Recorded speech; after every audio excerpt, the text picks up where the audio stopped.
Hey Sassy Nari, welcome to Little Fixes. This is your host Matri, a social media professional, a mother and a simple yet sassy woman just like you. Join me for sweet, simple and practical ideas that help you in transforming into your best self. This mental health and personal growth podcast is a reminder that you matter. Hello Sassy Nari, thank you for joining me today. This one is a solo episode and I have decided to do a solo on the third Wednesday of every month. I'm going to try to stick to that. पर आपको इतना maths करने की जरूरत नहीं है. Simply follow Little Fixes on your podcast app जिससे आपको नए episodes के notifications आते रहें. So today is the 16th and on 25th August I am going to turn 37. ऐसा बोला जाता है कि 36 के बाद you finally become an adult. But I don't know if I always behave like a grown up. I think जब adults की तरह behave करने की बात आती है तो we look at our parents. But it's not possible to be like them because we are, well, us. So I'm adulting in my way. See, mentally you can be a kid for life, but at this age, physically you will feel and look different. और आज मैं aging के ही बारे में बात करूंगी. Some fun and some not so fun things about getting older मेरे हिसाब से. So as I was moving towards my late 30s, I started seeing a difference in my fitness levels. कभी कमर दर्द तो कभी नी पेन. ये सब चीज़ें नॉर्मल तो नहीं है इस एज में, बट आई थिंक काफ़ी कॉमन है. वर्कआउट, हेल्दी फूड अपनी जगह है, पर फिर भी I don't feel as strong. So this is the most not fun part of getting older according to me. So please keep working out और start right now. खाने का भी थोड़ा ध्यान रख लो. जब हम यंग होते हैं तो हमें लगता है कि हम इमॉर्टल, एजलेस हैं, but ageing is real. So it's better to be prepared if you want to live a healthy, happy life. अब दूसरा not so fun part है grey hair and fine lines on the skin. अब मुझे पता है कि ये normal है and there is no shame in getting older. But society ने aging को इतना ज़्यादा negative कर दिया है कि मिरर में खुद को पास से देखने पर एक झटका तो लगता है. Age shaming is very common, especially when it comes to women. और in general भी aging population को लोग outdated बोल देते हैं. More on that in a bit. सो बात यह है कि हमें परपेचुअल यूथ एंड ब्यूटी का आइडिया सेल किया जाता है and wrinkles are seen as something bad, something to be ashamed of. And yes, I am also not above using anti ageing skin care. I too use retinols, peptides and stuff so that my skin stays plump for a little longer. सच में किसी को भी नहीं पता कि ये सब चीज़ें कितना वर्क करती हैं. Still, I am okay with using such products and even with fillers, botox etc. if someone wants to get it done. पर ये सब चीज़ें हम एक इनसिक्योर प्लेस से यूज़ करते हैं. We want to look younger so that we are not considered old. कोई देख के बोले कि वाओ तुम तो बड़े यंग लग रहे हो.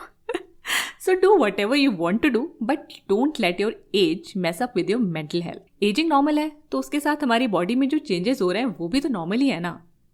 Don't look at celebrities and feel कि अरे वो तो 52 में भी 35 की लगती है तो मैं क्यों नहीं लगती. आप इसलिए नहीं लगती क्योंकि आपने उनके जितने प्रोसीजर्स नहीं करा रखे हैं और ना ही आप अपने आप को इंस्टाग्राम फिल्टर्स के थ्रू देखते हो जब आप मिरर देखते हो. So take care of your skin but don't beat yourself up or feel insecure when you see those lines on your face and neck. They are the reminders of the life you have had. Late 30s or 40s hormonal fluctuations का time भी होता है तो you don't just look different. Many women even start feeling different mentally and physically. It's likely because they are going through perimenopause. It's the phase before menopause and can last for a few months or even a few years. Episode 104 में doctor Esha Chanani ने perimenopause के बारे में detail में समझाया था. So you can listen to it if you want to understand this phase better. I'll link the episode in the show notes. तो appearance and health की बात हो गई. अब आते हैं पॉप कल्चर पे. I now laugh when people call someone outdated. I feel it's just a way of making themselves feel better by making others feel bad. I mean, I don't care about the slangs Gen Z uses. Not knowing them doesn't make me uncool. अरे Gen Z छोड़ो, I didn't even know a lot of millennial slangs. इससे होता क्या है ये तो मुझे आज तक समझ नहीं आया. कुछ भी वर्ड्स बना के उन्हें कूल बोल दो and then we the humans want to show कि भाई हमें भी पता है कि ये बेज फ्लैग क्या होता है. अरे क्या करोगे बेज फ्लैग का? कोई लैंग्वेज तो आती होगी ना, उसमें बात कर लो अगर नहीं समझ में आ रहा है. पूछ लो भाई कि इसका क्या मतलब है. If someone laughs at you it's on them not on you. उनकी इनसिक्योरिटी को अपने ऊपर प्रोजेक्ट मत होने दो. आई ऑल्सो फील कि एज के साथ जो ज्ञान आता है ना अंदर से वो लाजवाब होता है. Yes, I still care about external validation to some extent, but I don't give a flying F about a lot of things now. You must have heard many people talking about how they became more confident and more comfortable in their skin with age.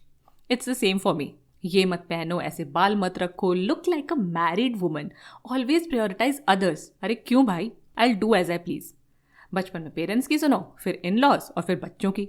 No way. Parents की सुन ली काफ़ी है. Now I do what I want.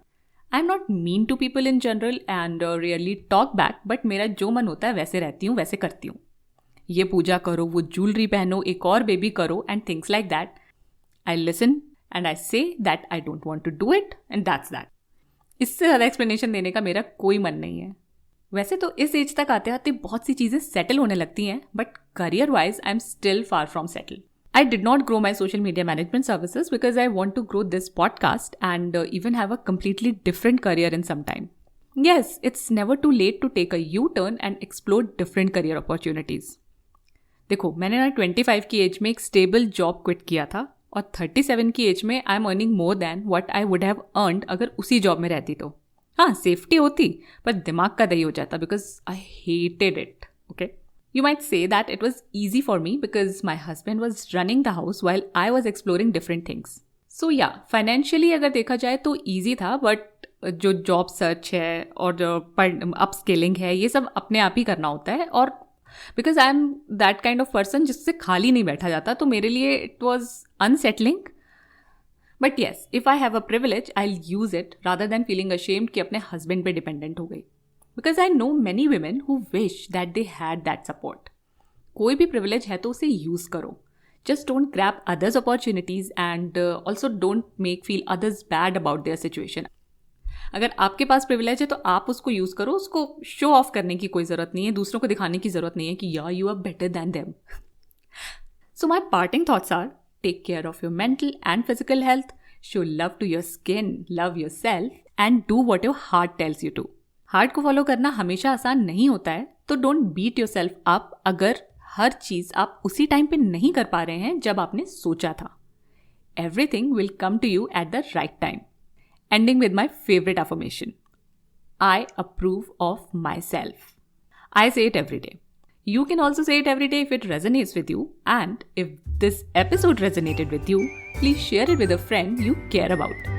You can also give Little Fixes a shout out on Instagram. मेरा handle है @littlefixespodcast. All this helps me in growing the podcast और बहुत सारे और लोगों की हेल्प भी होती है इसको सुन के. I am grateful for your time. अब मिलते हैं नेक्स्ट वेडनेसडे को. तब तक के लिए खुद से प्यार करते रहो और सदा सैसी रहो. बाय.